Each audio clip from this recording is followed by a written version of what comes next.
Yeah. Yeah. Yeah.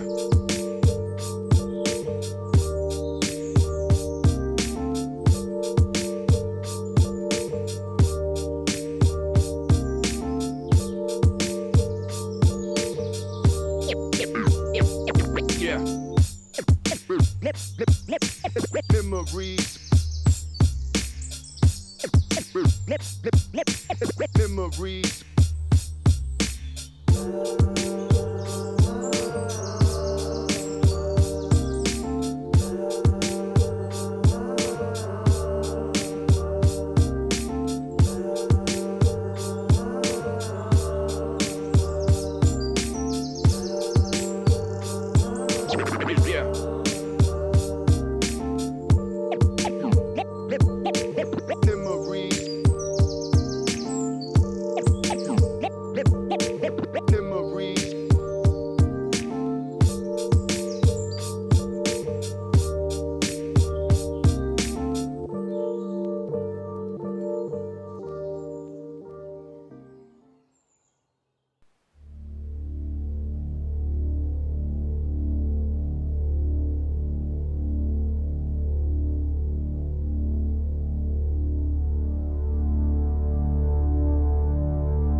Hello everyone, welcome back to the Console Gaming League. I am Joker's Ransom, he is Chef Billy, and we're here with an NA Diamond mashup. We've got Mythos Griffins versus blink-180 Alt.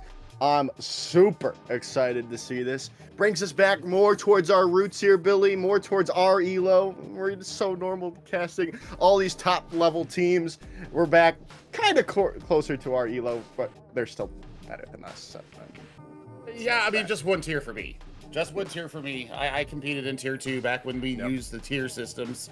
And I mean, some of these players like Fenrir, I recognize the name. I don't know if it's the same Fenrir from back in the day, but yeah, I mean, this really harkens back. This pulls at my heartstrings so much because tier 3 was the most populated space here in the CGL back before we opened up to PC.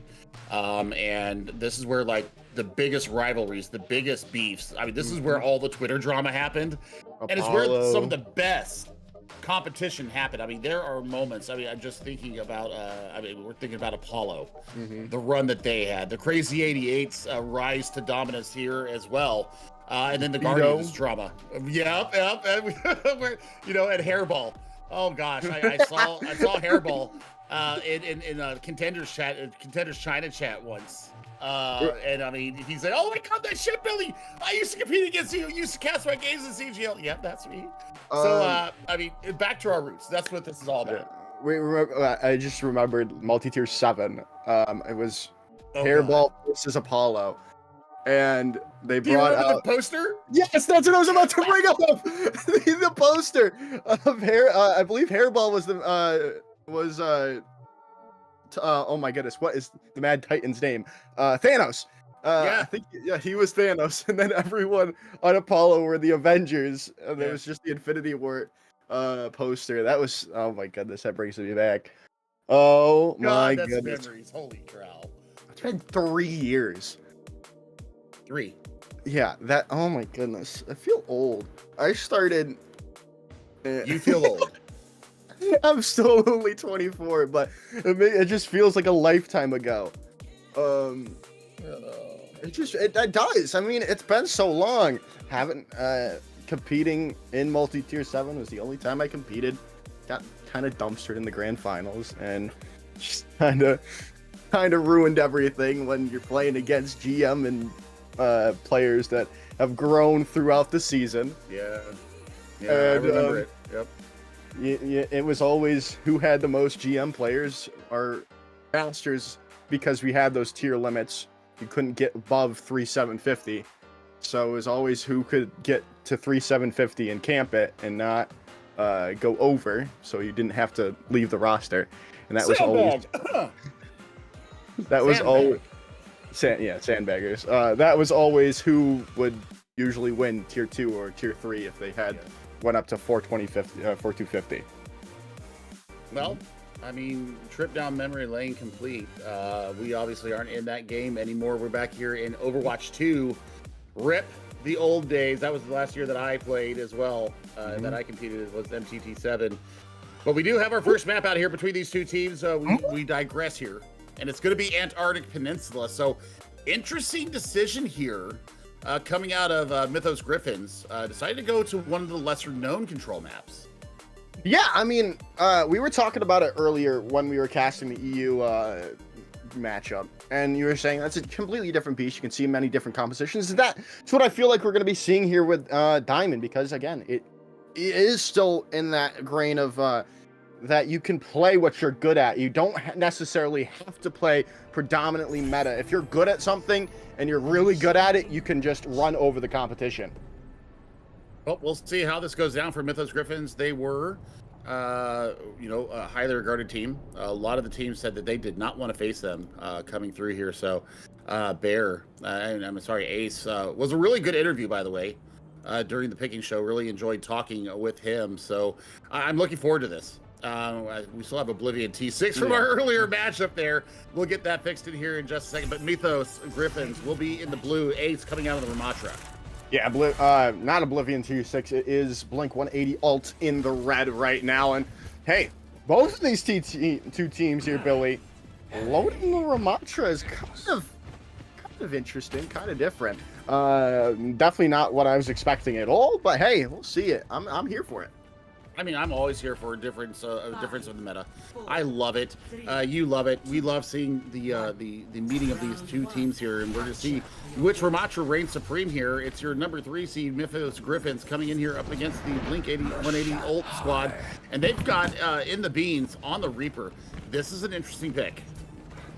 Yeah, this is going to be indeed going to be able to get that chip damage on to Sanj there, who is playing that Ramatra, being forced back by Ent Beams, but we'll see how this works out. Call me Need Boy? Is that Need Boy? That is too small for me to read.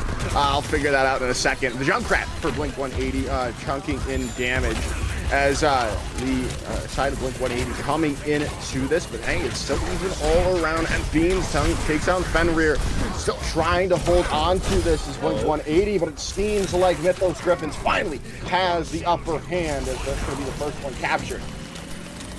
I mean, that's a really protracted fight there. And the fact that Ace comes up big in the Nemesis form and takes care of not only Senthith, but also Fenrir, both supports being gone, that was a huge pick for them. So really good pursuit there coming from the tank here. And Bron76 wants to be called toxic. I will be more than happy to call you toxic, because all the tier 3 players that I played up against were absolutely toxic. So I will give you what you want, my friend. But I mean, here we go with the expression on the 20 once again. Yeah, definitely. It definitely was. Here comes the plays coming in. Ace is super low, and Beans is going to go down. Cryo forced out, though, but it looks like blink-180 have come back strong, trying to get it back into their favor before it gets too out of hand for Mythos Griffins. But blink-180 get that point. Well, I mean, when you lose in the beans here, in this specific composition that we're running right now, the chunk damage that comes down with those Hellfire shotguns is really making Sanji's life a living hell, in a sense. Is really putting in the healing with this Grandma, getting the work done. They've got Nano ready to go. Yeah, Nano is going to be out here, and they're going to be able to invest it with the nice Riptire comes out. They're going to be able to invest this Nano boost onto... Oh, never mind. Sanjix is gone. That's no longer on the table, that ult combo that I was talking about. Now Sound Barrier comes in from Eagle there, trying to get back into this fight with Blizzard now coming out, but is there really going to be any follow-up? There is. Ace goes down, but it still seems Mythos Griffins have this upper hand with Sweet Potato out of this fight, now forcing them back to spawn. What a smart boot that came out of E-Girl Bear there. I really love that little bit of interaction there, and Bronze 76 Toxic gets it done. Just in the neutral. A good Helix Rocket and some good tracking really saves that fight. Now it's almost a 5-pack of ultimates ready to go here for Mythos Griffins. You still have both support ultimates, including that Tree of Life, which should keep Sanji up nice and healthy. Yeah, Sanji's got to be able to stay alive if they want to get things done. If you are blink-180, the rush is going to come in from to take Sweet Potato out. The Annihilation now coming out as well from Ace, and that is going to be Mythos Griffin's fight yet again as a full sail reset comes in from blink-180. I mean, the speed difference right now is glaringly obvious. They're able to really speed on top of Sanji to clear him out.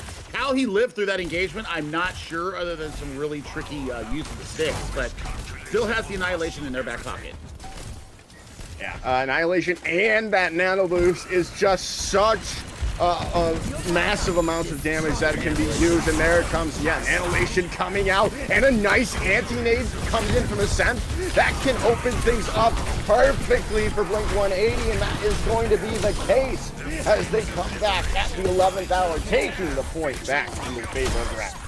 I mean, Joshua, but the big thing here is that they use 3 ultimates just to flip the point. And you still have the Blossom and the Visor ready to go here from Mythos Griffins. So they've got some options here. Nice little pedal up there to elevate and start building up some more damage here for Sanji. The tire is the closest thing here for blink-180. If they lose the Junkrat early in the fight, this should be a quick flip. Yeah, it should be indeed, and as well if Nth Beans can get into a position to use this Death Blossom without being shut down immediately, that chip damage in response with Bronze 76's Tac Visor, that could also make this over. But there's the Death Blossom from the back. It's found the supports out already. There's the Tac Visor 2, takes out 2, 3 down.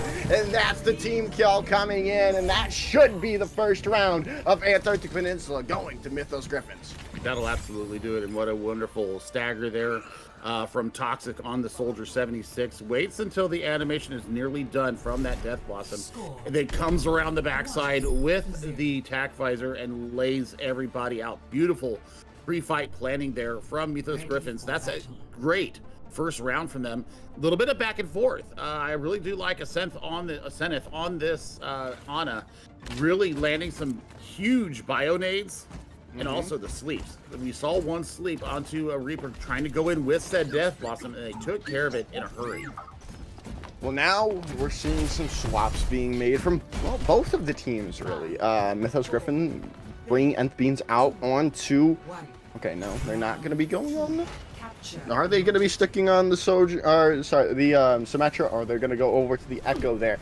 Blink-180, though, sticking with the Symmetra here, Billy. But they also have a Sombra, so I mean, you can reposition around. You can get your Zenyatta out of a lot of trouble. I'm going to expect they have a bit of a trap set up, and they're going to try and get it on top. Oh my God, that's a lot of damage. Yeah, a lot of damage comes out. Sweet Potato gone, and back to spawn now. Looking to solidify this fight win and take this first cast percentage, and well, and Beans in the back taking down the supports. As the pause button comes to someone as indeed probably disconnected here. That is what that's what I'm assuming. Yeah, Sweet Potato disconnected in the fight, as it looks like we have the immediate pause in place. But I mean, it didn't really matter in the fight. Mythos Griffins kind of already had that unlocked. E-Girl Bear was under a bit of duress there, about 20 or 30 HP, and that beam was starting to fry away. So when they rejoin battle, unless they have the healing resources, we might see the Lucio for Mythos Griffin go down. I mean, early fight planning once again, though. Getting those turrets set down, teleporting them through. I mean, beautiful thought, but absolutely gets blown up once they go through said transporter or teleporter. Good Lord. I mean, Sweet Potato went bye-bye. I'm not sure what happened there. I mean, you know, you see the automatic pause feature show up here in our competitive game once a player disconnects from the lobby. So when they do join back together, we're gonna see if they can turn this around. You're still gonna be minus your Sombra. They'll be coming from the spawn, but it's a 5v4 situation right now as they're trying to jockey for the high positioning. No, they also lost their 2 supports, Billy. That was the big thing. Yeah, Nth Beans came in with the Echo from behind and took out the supports for blink-180. That's why I said it was pretty much all but over. Because you can't really do anything without your healing. Well, we'll see how long this is going to take for our player to get back in to the lobbies. Okay, yep. Our producer, the wonderful Boom Diata, says we're going to go ahead and go to a quick little break while we wait for this player to get back in, and we will be back with you when the player gets back in the lobby. Don't go away.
All right, we're back in the game. FBs does go down, but Ed Boy is going to have to retreat. And yeah, that Mythos Griffins is going to be capping that first point. Bit of unlucky there with the disconnect, but well, we're looking at Fenrir. I think Fenrir needs to really get this Discord orb under good control. God, somebody just took a shot on Bronze 76, and we're looking at Call Me Ed. Call Me Ed might be under a bit of duress here. They need to be healing up. Very going low. What a fry! Wow, that's crazy. The duel comes into the way of Call Me Ed Boy. Sweet Potato, however, is going to go down in quickly afterwards. But hey, it's still looking good for Mythos. For blink-180. They've got picks, but now the copy going over to the Diva, but immediately going to be demeched. And not really going to be a factor at all is that copy. But still, Mythos Griffins has built up themselves up to 50% on this board. Now, is there any way that like 180 can come back into this, and losing Ascendant is not what you wanted to see. Transcendence being invested, trying to keep people up and healthy in this fight. And Beats is down, and this could be the opening that blink-180 desperately needs. Kitsune Rush being in response. It still looks good for blink-180 with the Photon Barrier coming out. They need to be able to take down a couple of other people, but it just doesn't seem to be enough. The point is going to be flipped, it looks like, thanks to this self-destruct though. I mean, broken fight, lots of investment from both teams, and I mean, the Photon Barrier was the real kicker there that gets them through that fight. But Toxic gets to hold on to this Tac Visor, and you're going to have some other options here. The Annihilation will be up, and with no Transcendence to hold up against it, this should be a good fight win for them. It should indeed. We'll see how this goes though, as we see Sanjix trying to take down Papers, but hey, Sweet Potatoes find out Round 76, who had that Tac Visor like we were discussing. Now that's no longer there to help follow up on the Annihilation that Ace now has available. It's and will finally pick on the Call Me Ed Boy, but it's just not enough. Still going an 80 with this control. We see Robo bringing out their own Ana here, and that's a bit of a change. We don't see a lot of Ana nowadays, but I mean, I'm here for it. Nano ready to go for Ascendant. I would assume that it would go on to Sweet Potato when they put the wheels down. Ooh. And losing the Echo there is not an ideal situation. They're probably going to tie up the percentage here. Yeah, tie it up or overtake them here with the artillery strike coming in now. Can they find any value from it, or is it just going to be a little bit of a zoning? That's the latter is the what happened. But now they are going to be overtaking the percentage from Mythos Griffins. The copy is there from Enzines, but again, it's just going to be blown up immediately before they can really get any value. As Mythos Griffins still looking for this point to open up. Nano on to Sanjix. He's going to find Enzines out. As Attack Visor comes through, are they going to be able to find more picks? It's only Fenrir down, but that is a huge pick. Transcendence no longer on the board. Now Mythos Griffins, with the help of the Nano to Ramatra on point, are going to be able to get the point back in their favor. They're really being careful with how they use these Volt Spins. I mean, that's going to be a quick fight win. And now the stagger is delicious and nutritious. Everything that you want. Ace finally getting the kill onto it. But now this Annihilation, because you do have the Transcendence ready to go and a self-destruct, nothing to defend for Mythos Griffins on the other side. Yeah, nothing else. Oh, right now as Ace pop that Annihilation before Fenrir can use the Transcendence. It's up. It's overtime, 99 to 99, and Sweet Potato's gone. They have that chance now, but there's the Kitsune rush coming in from Leo Leopard, and that's going to be that. It's just Sandrix left on the point. That self-destruct is there, but well, for too long, they get off the point. Mythos Griffins take map number 1. I mean, smart play there from Mythos Griffins. Yes, they do give up a lot of capture percentage, but they end up getting it done in the end. And I mean, Sanji really did have a good map as the Ramatra there on Ice Racer. I mean, look at this Annihilation just absolutely pummeling their way through, but it was the team play from Mythos Griffins that really turned it around. They took their losses when they needed to, and they were able to turn fights basically in a deficit of, a 3v4, a 3v5. They believe in their players so much that they were able to turn some of these fights around into their favor. So great tenacity there shown from Mythos Griffins. We'll see what the hybrid map pick is going to be coming out from blink-180 ult. They'll take a couple of minutes here trying to decide where the best place for them to go is.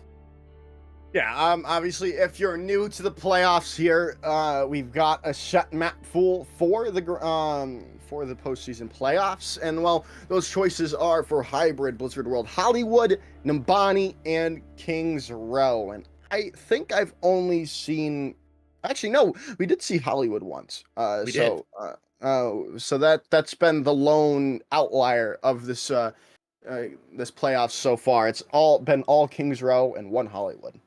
Yeah, I mean, when we're down here in the middle ranks, as we so lovingly call it, because that's where we live. I mean, it comes down more to comfort and what you're familiar with and what you're comfortable with, rather than strict adherence to the meta. And I think this is a more organic form of Overwatch. This is where the majority of the player base lives. Yes, you and I cast a lot of high level stuff, but I think this is the most organic that Overwatch is, and this is where I think that you get some of the best gameplay for the tiers. Mm-hmm. Okay, and I'm not saying that like they're like mechanically gods and stuff like that. No, I think that for the gameplay, some people are. I mean, if they're sandbagging down there, yes. I mean, if they're on their ult and they're actually a top 500 player, yes. I mean, they're mechanical gods. But I mean, for players like me, I think that the play here is a lot more fun. Mm-hmm. It's a lot more varied. You don't see the strict adherence. I try to adhere to the meta, just trying to take advantage of what I've learned watching these great players play.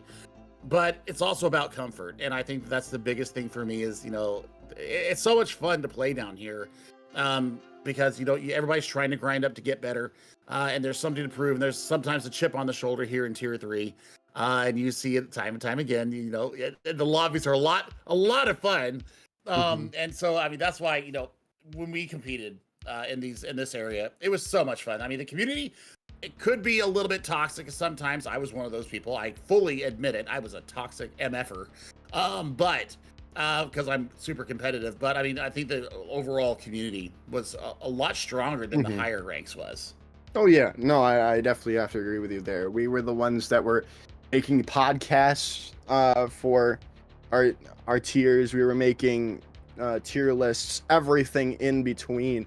We had our community Discord servers and all that. All the trash talk that we've given in those community Discord servers was and shall not be released because we'd probably get in trouble if it was. Oh God.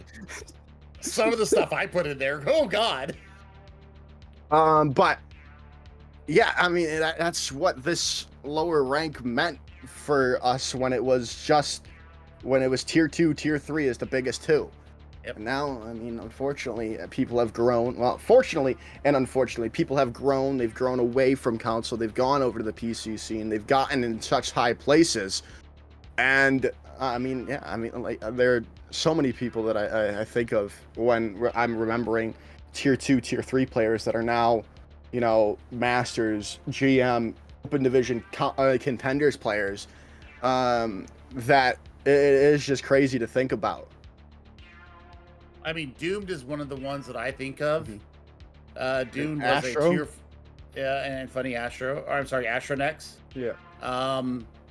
Astro, when I first met him, he was tier 4. Yeah, tier 4. So, for those of you that are new to the CGL, we used to go tier 1 through tier 6, and tier 6 being the top 500 in GMs, and then tier 5 kind of laid like at the beginning, like what is now GM1, GM2, and like Masters 4 and 5. And so there was like a definite like range. It was every 500 SR. Back when it was Overwatch 1, and I lived in tier 2, which was 2750 to 3250. You were in tier 3, 3250 to 3750. And I mean, yeah, we had the two biggest communities. And yeah, I mean, those were the days. I think that at our height, that really CGL was the biggest. And I think we're even bigger now, though, with the inclusion of PC. Yeah. Because you have this trading of ideas. You have the availability of people like that you see that are playing in Open Division. Like we've got the Brian Stratton College. Yeah, we got Brighton Stratton. Like their collegiate team is playing here in the CGL. We've got European teams that I've casted, you know, at least semblances of playing in the EU Master or in the EU PC Open. So like all the roads have finally connected here, at least for me as a caster and as a competitor. That's why this is so important to me. That's why I love this competition, and we have a lot of fun here. And well, we're gonna have more fun here. We have our map pick in, and it's going to be drum roll surprise Kings Row. Yeah, I mean, again about the comfortability. That's what Kings Row has always been. The comfort pick for everyone, and again, it's like you've got to think, oh, it's your comfort pick, but then it's probably also the other team's comfort pick. And that's why I didn't really like going to Kings Row as a player if my team had the map choice. Because normally, if you could go to a different map and play it well, you usually have an upper hand in things. We do have some swaps, though, coming in for these teams here. It's Voltaris coming in for Mythos Griffins.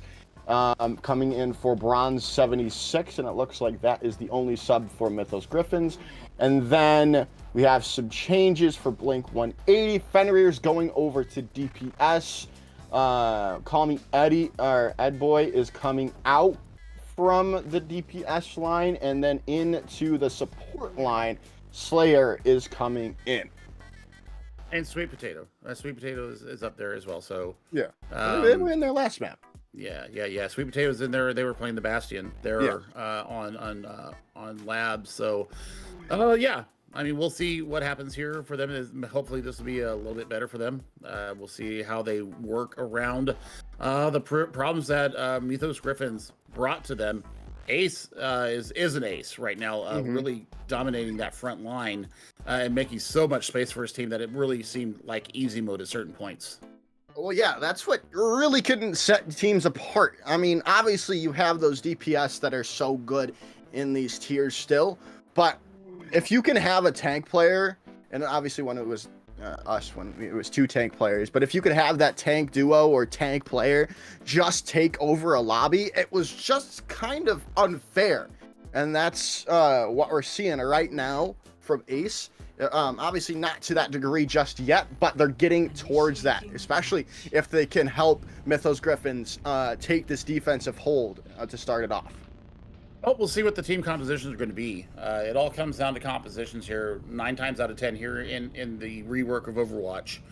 I mean, with the solo tank, it's so much pressure on them to be able to hold space and or take space. It really comes down to the symbiosis between the backline and your tank, and then there's even more pressure on the DPS to perform. So I think that while losing that off tank role, having that tank duo energy, which I miss so very much. I mean, it was an integral part of the game. I still think that this is one of the biggest gaffes that they've made is taking the off tank out. I think they should have given us the option to keep 2 tanks in, or swap in 2 DPS or 1 support. They should have given us the option. That's my personal thought. But you know what? As it is, Ace is going to come out on the Reinhardt. The hottie special is in effect. Yeah, unfortunately, with GOATs happening, roll lock had to become a thing because they wanted to get rid of GOATs. So that's why we only have a certain set of roles, not like it was in Overwatch League Season 2 when there was that 3 DPS, 1 tank, and 2 supports roll on. That was fun.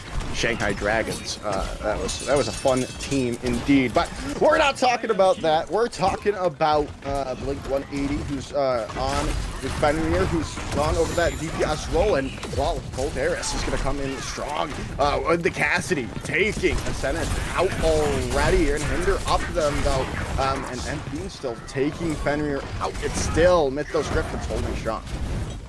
I mean, great support there for the Cassidy. Already halfway towards the Deadeye. I'm not sure how much they're going to be able to get done, and Sanjay is under a huge amount of problems. They had to throw a biodate to keep up, and well, because of that, Ascendant goes down. Yeah, Ascendant going down first, yeah, again. And that's a huge pick coming in from Mythos Griffins. Just being able to take out that Ana is so valuable. And oh my goodness, they can't peek at all. Or Mythos Griffins is just landing these shots, whether it be either from Volteris or Nth Beans. No shield recharge would do you the world of good there, Ace. I mean, I know that. I was a Rhine main, and I mean, that's what I played in. I mean, the shield management is going to be so important. That's a great pick, though. It is indeed. Can they find more off the back of it, though? Sanjay is going to be caught between those doors, not able to get out. And Beans follows it up. That damage coming in from Ace, but still, there is an opening that blink-180 can use, but well, maybe not anymore with Slayer going down, as that is going to be looking like a reset from blink-180. Ascendant is on 1 health, maybe. Yeah, and now, well, they are going to get that regroup coming in. The healing's there, but those 2 potatoes gone. They're going to invest the Kitsune Rush, but it's just to really no avail. And, well, they waited it out. That's a lot of movement, a lot of things coming out from both of these 2 teams. Eco Bear invested that Kitsune Rush kind of a little late. Probably did not need that. I think because you have the Shatter and the Captain Sun ready to go, I think that you can get away with this. Slayer going over to Lucio, trying to give a little bit more viability and a little bit more speed to get on top of them with Sanjay and this Annihilation. Yeah, Annihilation now coming out, and Beans goes down. there's no real way to stop the damage coming in from Sanjix here. So forcing the back Mythos Griffins, and that should be the point going in the way of blink-180, especially if they get these those couple of stagger picks. I don't think they do. I think that they take their fight win here. They get back on the point. They capture point A. I mean, it's under a minute, so this is a job well done to Mythos as far as them getting a lot of time off the clock, and you know they're going to be able to set up their defense as they want to. Yeah, and able to set up in some of the strongest positions of the defensive phase. Not being first point, this archway deadly. Those winding streets is deadly, and they're just going to be forced to go in. And Sweet Potato's already gone, as this hammer's just doing so much work right now. The follow-up is there from the rest of the squad, but I mean, Ace is landing that damage down. And really good patience, by the way. Has had Shatter for about 2 minutes and just said, you know what? We're going to go ahead and fight this in the neutral. We're going to go ahead and let the rest of the team build up around. I'm going to hold my big rectangle up and make sure that you're just fine. Party and hail. Now, you go with a nano attack around the back. Well, that is the question indeed. Well, never mind. Never mind. You're not going to be able to use that nanotac visor. The moment, at least, that's just going to buy more time for Mythos Griffin, because it looks like they're just waiting for that player to get back. They also do have the Dragon Blade available here, Billy. Dragon Blade, I mean, there's a lot of mobility here for these supports, so I mean, you're going to be able to get out. I mean, it's just going to take a couple of swings to be able to take care of it. Well, there's Dragon Blade coming in, and Beans is going to go down. They got that nano boost coming in. Slayer is gone as well, but they're able to take down Fenrir in the midst of all that. The anti-nade is going to lock people up for the time being, but it's just not going to be enough. I mean, healer, protect thyself, and Leo Leopard there doing a fantastic job with the Yachty. And now you've got both support ultimates ready to go. You've got the Shatter still in the back pocket, and the Beans tire could be huge once again. It could be indeed. This is going to be really difficult here, Billy, for blink-180 to come into any of this. As now the Ravenous Vortex is out. Ace is going to be taken to about half HP, but going to be healed back up. Slayer is down, but Beans goes the chunk. The Riptire, did it get destroyed? The Shatter comes out as now with that attack device and the Annihilation coming in from blink-180. They look to complete, or at least move this cart. But Volteris, please nerf, question mark, continuously just denying ultimates, but in the end, blink-180 are able to keep pushing. I mean, Deadeye's going to be coming up online here. I think that they got their ult canceled, actually. Normally you don't see that, because normally you still get the tire, even if you die. Question mark? That's kind of a weird engagement there, but less than 30 seconds to go. The Captive Sun and the Kitsune Rush, massive boons here for Mythos Griffins. Yeah, I definitely agree with you. We'll see how it works. Kitsune Rush coming in first from Indigo Bear. Now we'll see if that can keep them in the driver's seat, and it seems to be the case. As Beans yet again just keeps pumping in the damage with this little rat taking down blink-180. As it's down to overtime. Captive Sun now on the point. That's just going to get all three players left, and it's going to be a massive ultimate indeed. No way. The res does come through, but they go flying afterwards. Doomfist swap over from Sanjix to get back to the point. There's a couple people left, but, well, that's just not going to be enough. Ace takes them down, and Mythos Griffins complete the whole on point 2. What a fabulous Captive Sun that was. Absolutely. Great. Picture perfect. Everybody got procced with it, and then the cleanup behind it was just so damn good. Oh my word, seriously good work there out of Mythos Griffins. blink-180 showed me some signs though, that they are here to play, and I really want to put it into Fenrir. Fenrir was playing support on Antarctic Peninsula, has swapped roles into the DPS and had a 2K blade there. Not easy to do when you swap from support to DPS. It's a completely different mindset. And the fact that they were able to mechanically get that done, and the fact that, you know, Volt Desaris got them down in the midst of that, shows the real skill level that we got going on here, my friend. This is actually a damn good match. It really is. They're definitely playing above their elo, would say, at the moment. But hey, there's still time to go. Ooh, and are we getting a Rhine duel here, Billy? Okay. Don't you dare deny me. Ace, I will call you on Discord. I will give you a piece of my mind if you do this to me. You better come out here and make your case. Make your case for what you got going on. We got the Baptiste Zedyata back line, so a little bit greedy from them for this defense. And Leo Leopard, I mean, the Yachty play was very, very coordinated and very, very lethal. I definitely agree. Beans on the Widowmaker, kind of just looking for a shot and try to get an opening pick, it would seem. Slayer is going to have to back up, but now Ace has made their place known, but... Oh! Well, the sniper is out-sniped by Slayer there on the Zenyatta, and hey, who says Zenyatta's not a sniper character? That would definitely show you otherwise, but Blink was kind of low. Still, there is an opportunity to come into this with a nice dash in from Volteris, but that is not going to be enough. They're going to be taken down immediately, so there's still time for blink-180. I mean, you're not even at a minute yet, so look at the old charges. I mean, Ken needs to get a kill, otherwise you need to switch. Yeah, oh, there it is. There's the kill, and Fenrir's down. And Sweet Potato gone now too. Just lining up the shots perfectly for Nth Beans, and now the Slayer can't really peek, and they're now going to be chased down by Volteris, and that is going to be the first point captured. I mean, they do it with lots of time in the bank, so this streets push here for Mythos Griffins is going to have to be absolutely stunning. The ult? Oh no, bye-bye. See you later, Sanji. You're going to get absolutely dumpstered here. Great immortality field actually keeps him up, lets him get out of the fight. Holy cow, nice work.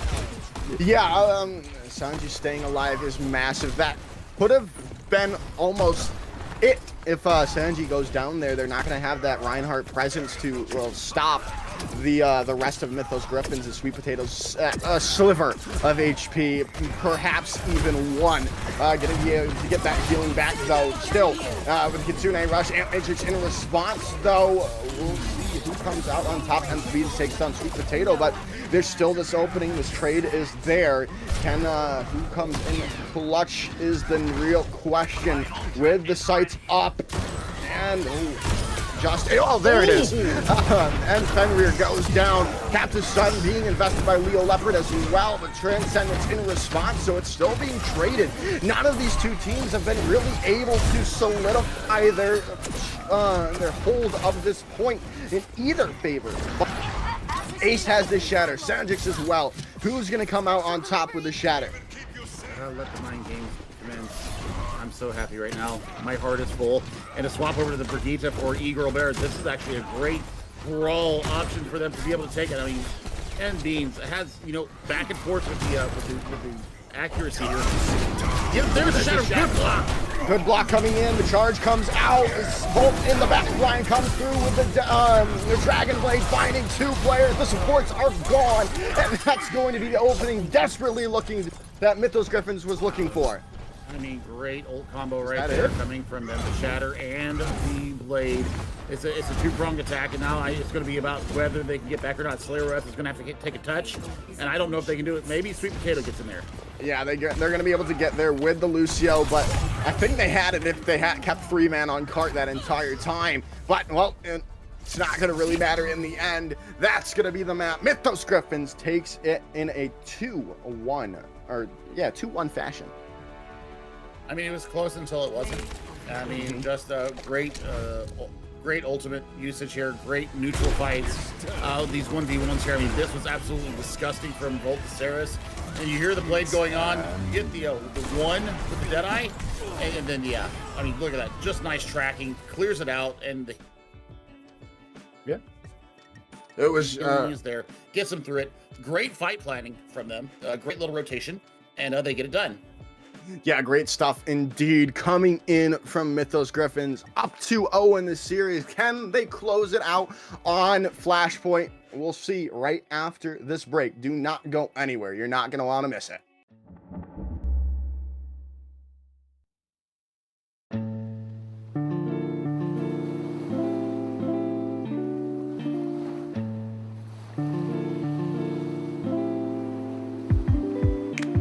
Yo.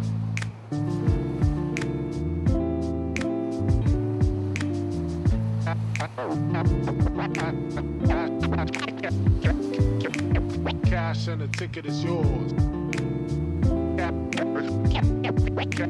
Cash and the ticket is yours.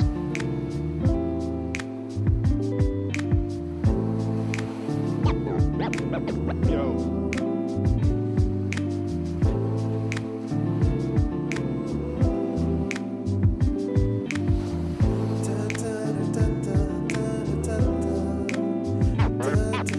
Cash and the ticket is yours.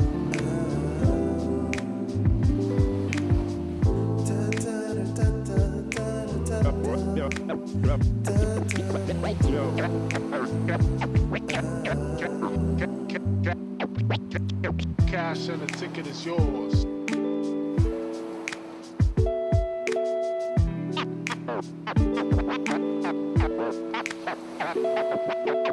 Cash and the ticket is yours.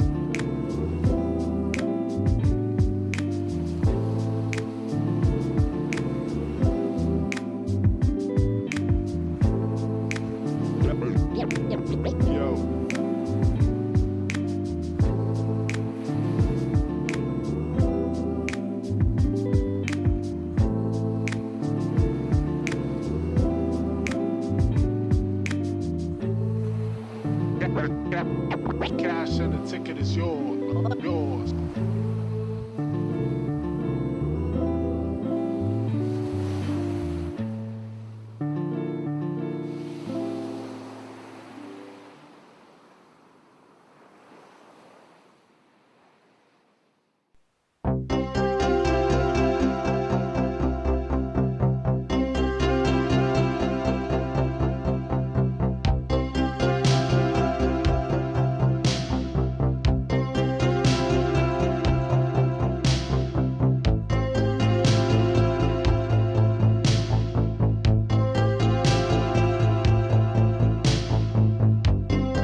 Welcome back, everyone. It is time to head into Flashpoint. And, well, you know, we've seen a lot of Suravasa here, Billy. I think that is just the end-all, be-all map for this map type. But do we have a treat for you today, ladies, gentlemen, and everything in between? We've got New Junk City. Oh boy. I mean, I've only cast this a handful of times, so learning the meta here and learning the pathing, I think is what everybody's dealing with on this map type, specifically here in Junker Queen's throne area. We'll start in the arena, and then we'll work our way around and have some fun. And there will definitely be some Overwatch played, that's for sure.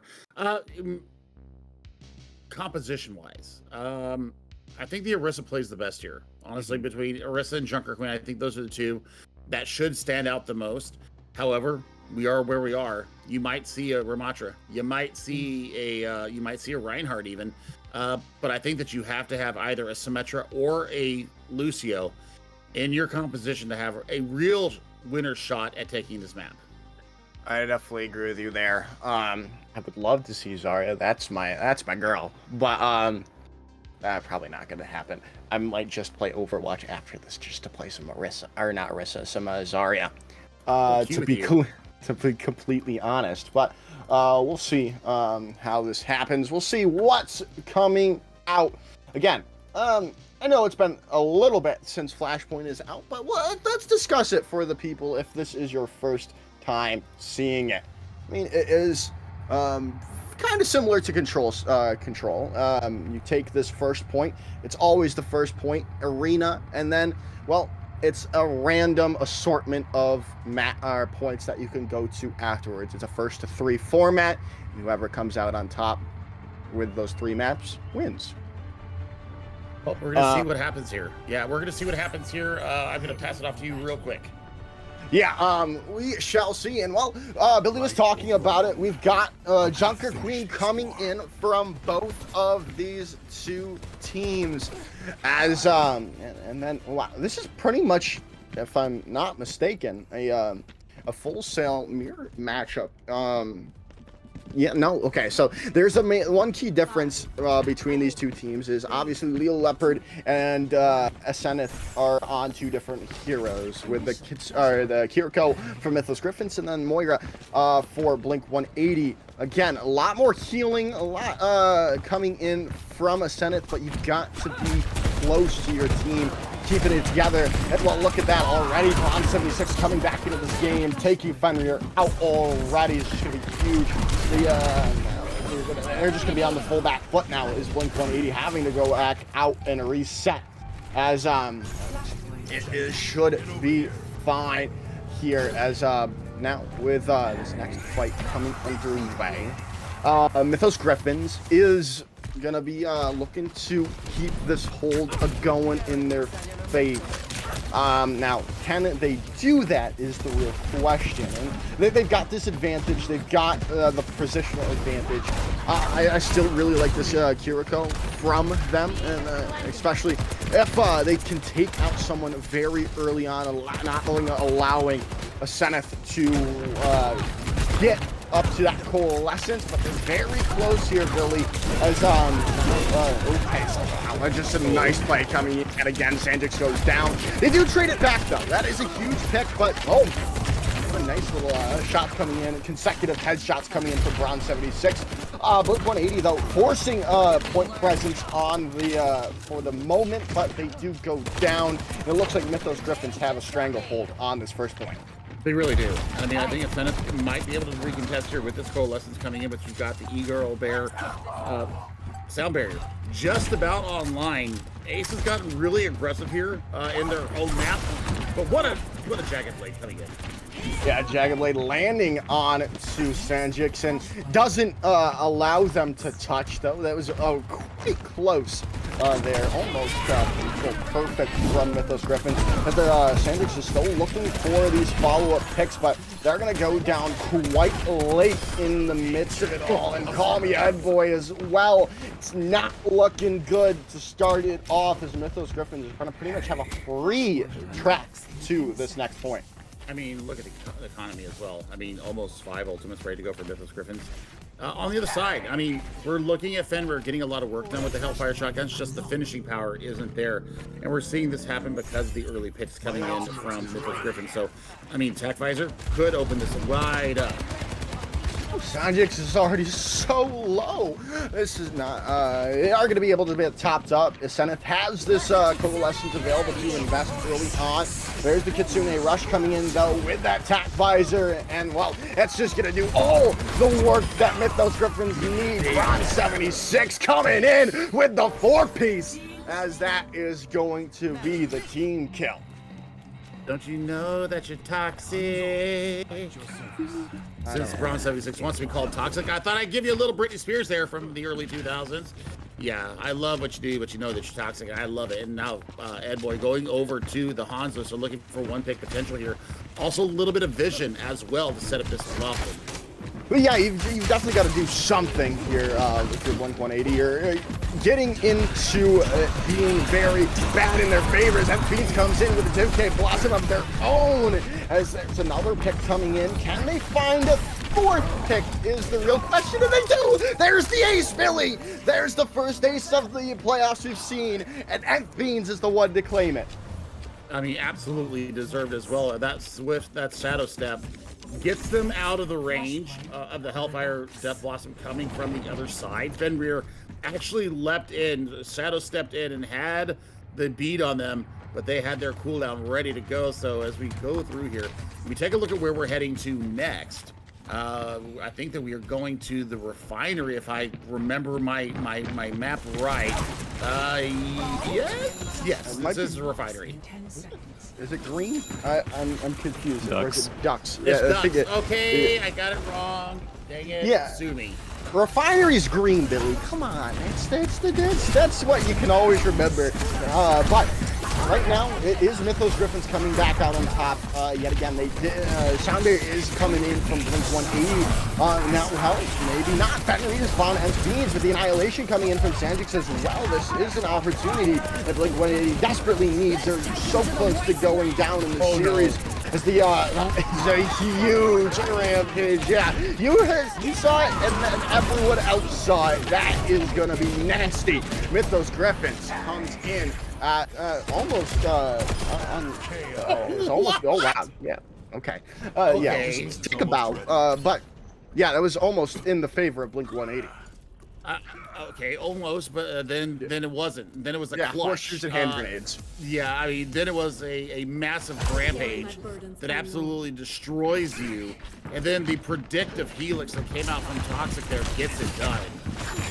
Yeah, this is looking really good. Mythos Griffins need maybe 1 or 2 fights between them and taking this series and moving on in the winners finals. We'll see if blink-180 can do anything to try to change this back. Coalescence coming out from a Zenith to try to change it. Sounder was invested, but there's the Death Blossom coming in from Beans. No one's going to be able to get there. Nice little shield placement coming in from Sanjix. Keeping that damage away is now blink-180 looks to come back, and Slayer takes down Bronze. That is huge here now, but it's up to 90%. Did they take a little too long to make their move? It might be the case.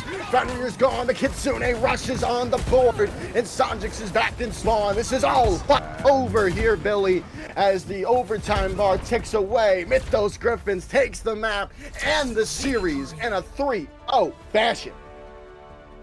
Just a little bit too much in the tank from Mythos Griffins for Blink-180 ult to handle. However, they're not done yet, and they had signs of brilliance. They really did. They don't give NBs to play the game. Oh my word, that's an injustice if I've ever seen one. Yeah, it's unfortunate. That should have probably been Nth Beans' play of the game, but who knows what goes into the algorithm of player of the games anymore. I've seen so many player of the games stolen because a player got an assist on the final kill instead of the 4-piece. So I mean, do that as you will. Sure. I mean, still, pretty straightforward performance here coming out of Mythos Griffins. Ace leading his team so darn well. They understood the assignment. They understood how to take care of this blink-180 ult team. So blink-180 ult, they do go down to the lower bracket. They will have a chance to fight their way back through the lower rounds. But for Mythos Griffins, I mean, you know, they're able to adapt on the fly. They have definite strategies set out for every map, it seems. And, you know, at this rank, if you know what you're doing and you can execute it, you're going to get the win most times. Yeah, unless, like we talked about, you go against those sandbaggers that are just camping into tier 3. But that's really about it. I mean, Mythos Griffin looked very good. I'm excited to see how they move forward in the NA Diamond region. They have, let me see, I'm trying to pull up the bracket. They do not have their choice yet. That'll be tomorrow on stream. Chef Billy will be casting the No Peel Gaming versus Mythos Minotaurs. So we could be seeing a Mythos matchup if the upset of No Peel Gaming happens in this next round. So we are going to end it here, though, because CGL 1 is on map number 5. So go watch that now. Probably not going to have a chance to rate it, but if you're seeing this now, go watch it. But I'm going to end it off. Thank you all for watching. Thank you for all being here. Thank you for our production staff, Boom and Elliot. This has been me, Joker's Ransom, him, Chef Billy. Thank you all for watching, and wherever you are in the world, have a wonderful rest of your day. Bye, guys. Love y'all.